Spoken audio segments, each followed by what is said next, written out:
All right, so let's get into it. Mass layoffs for teachers is coming. Make sure y'all tap into the Patreon. The link is in the description. It's available right now. Right now. Let's go. Teachers and staff at schools from coast to coast could soon be out of the job. That's because pandemic-era funding is set to expire. Stephanie Haynes joining us live with a closer look at how this could impact jobs. Stephanie, good morning. Hey, Marnie, good morning. You know, some major school districts across the country are announcing these proposed cuts or layoffs. And so what that means come fall is that there could be fewer teachers, there could be fewer aides, maybe classroom sizes are going to get bigger, and it just might be a little bit more of a stressful environment. Y'all might have to refresh the page, refresh the Patreon page on your browser, all right?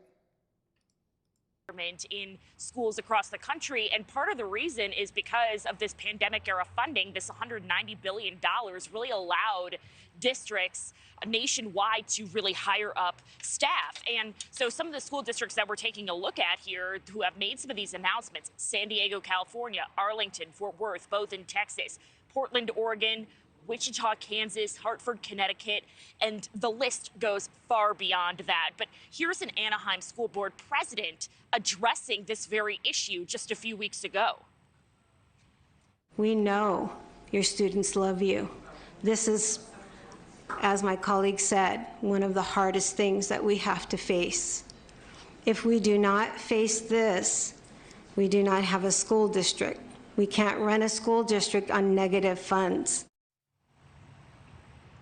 Negative funds, declining funds, budget cuts, those are key words there, Marnie, because those have been issues that have already been really, something that school districts have been dealing with even before the pandemic because of declining enrollment across the country. And a report from McKinsey & Company finds that public school enrollment across the board is expected to decline through 2040, and that is just because of declining birth rates and declining immigration rates. That report also notes that, a lot of states are expanding school choice programs. Parents, since the pandemic have been getting more options for schooling for their kids. They've been sending them to private school, to charter schools. Homeschooling has become a lot more popular. And because of that, the funding that goes to public schools really is based on enrollment. So when kids, leave, then they don't get quite as much. So it's just this prevailing cycle. And then, of course, Marnie, we're still dealing with a nationwide teacher shortage to boot. So tough decisions coming up this fall in schools, Marnie. Indeed, and the impact far-reaching. Stephanie, thank you. Thank you. So a lot of teachers don't realize that even becoming a teacher, with the shortage, you're going to have to move over to a different school district if that's what it is that you decided that you wanted to do from a career. For the guy that was crying,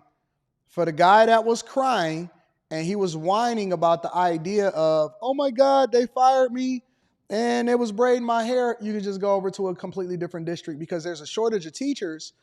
And I hear that it's a lot of teachers that's actually about to retire anyway. I was talking to a couple of people that I coach that are teachers, and they are older women, and they was telling me, they said, Anton, I'm not sure that I'm built for this. I'm about to switch. I'm about to go over to a completely different school district, or we just gonna, retire and try to serve our husband's business altogether. And it's a lot of teachers that's saying that they don't want to be bothered anymore with what's going on inside of these classrooms. In addition to the fact that it's very difficult for them to even get raises or funding. I know that Brandon Johnson was running over into the state of Illinois, and they was just saying, yo, I will need $1 billion more for what's going on inside of our city, including what's going on with the students. Let me share with y'all this other video because I want to get it from a different angle, and let's see if we can get anything else from this before I give y'all my thoughts on it.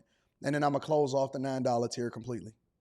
For weeks, we've told you about school districts across the state battling budget deficits like Salem-Keizer and Portland Public Schools. Now, superintendents are calling on the state legislature to fix how Oregon funds public education.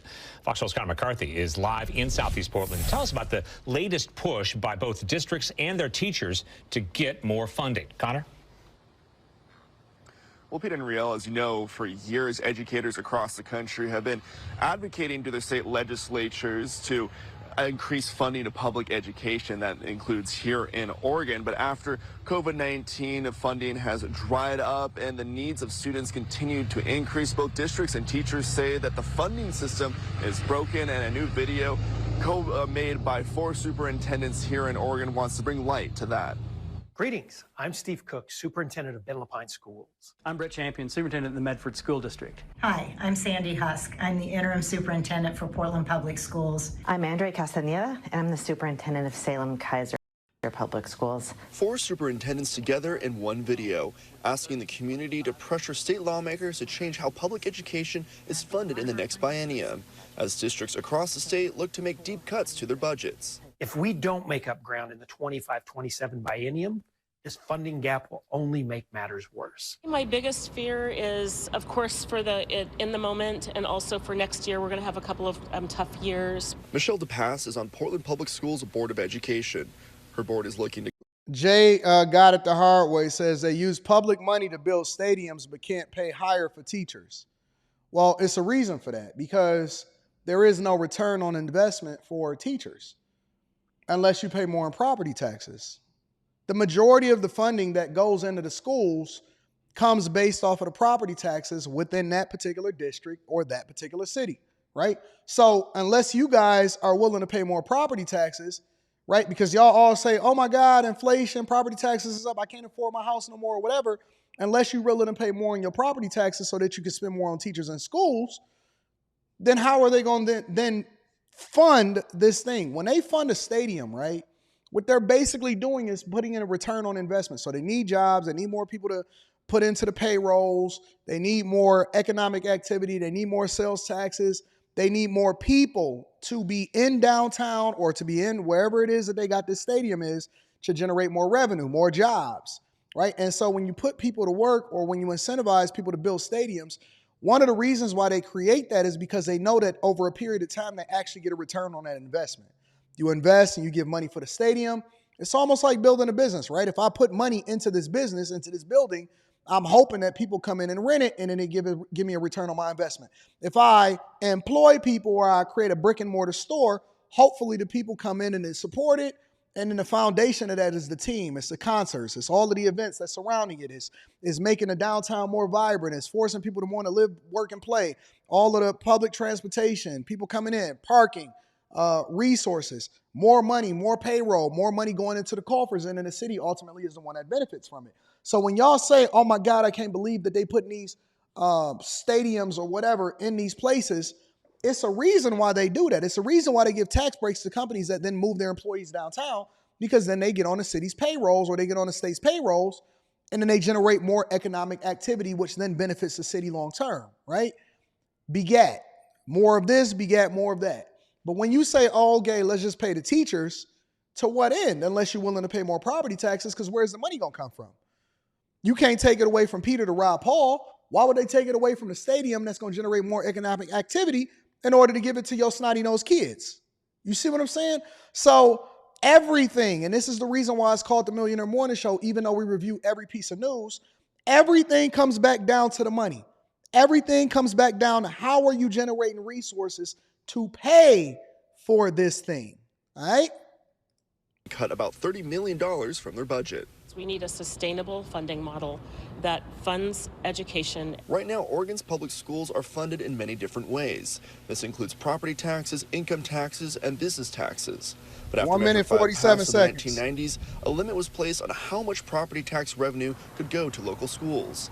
Then Measure 50 passed in the same decade. Did y'all see that? Did you hear what he just said? How much property tax revenue goes to the schools? Let me back it up for you just so you can hear it. Public schools are funded in many different ways. This includes property taxes, income taxes, and business taxes. But after Measure 5 passed in the 1990s, a limit was placed on how much property tax revenue could go to local schools. So unless you're willing to pay more in property taxes, then what makes you think that they're going to fund and put more money into these schools or into these children or into these teachers? Unless you're willing to vote and say, listen, I volunteer as tribute to give more in property taxes and pay more to the city that ultimately squanders and does not actually use my property tax money and manages it effectively, then where are you going to get the money from? Then Measure 50 passed in the same decade, limited how fast local governments could raise property taxes. Now the state legislature is tasked with funding most of Oregon's schools as they work to fund other needs from the same pot of money. These measures have kind of had a disproportionate effect on our larger districts who do have that tax base, because what that means is when we have local taxes that supplement the funding given to us by the state then takes away some of their funding and redistributes it to other local districts. Angela Bonilla is the president of the Portland Teachers Association.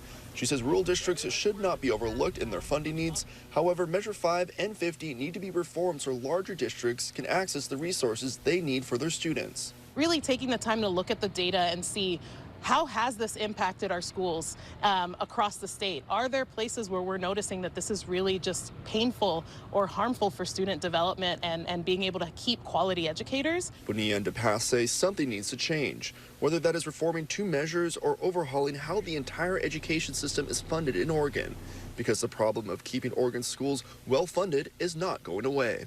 I think those are the conversations we need to have seriously, as opposed to the blanket, we can't do that, we can't change school funding, we can't change the tax structure. We can. That's why we elect officials, that's why we have a government. We can do these things. It's not a rural issue. So basically you want to take more money out of people's taxes in order to make sure that the schools is funded. Okay, I just want to make sure that you understand what you're getting yourself into. An urban issue, it's a statewide issue that the superintendents are calling for action. So basically what they're telling you is that they need more money.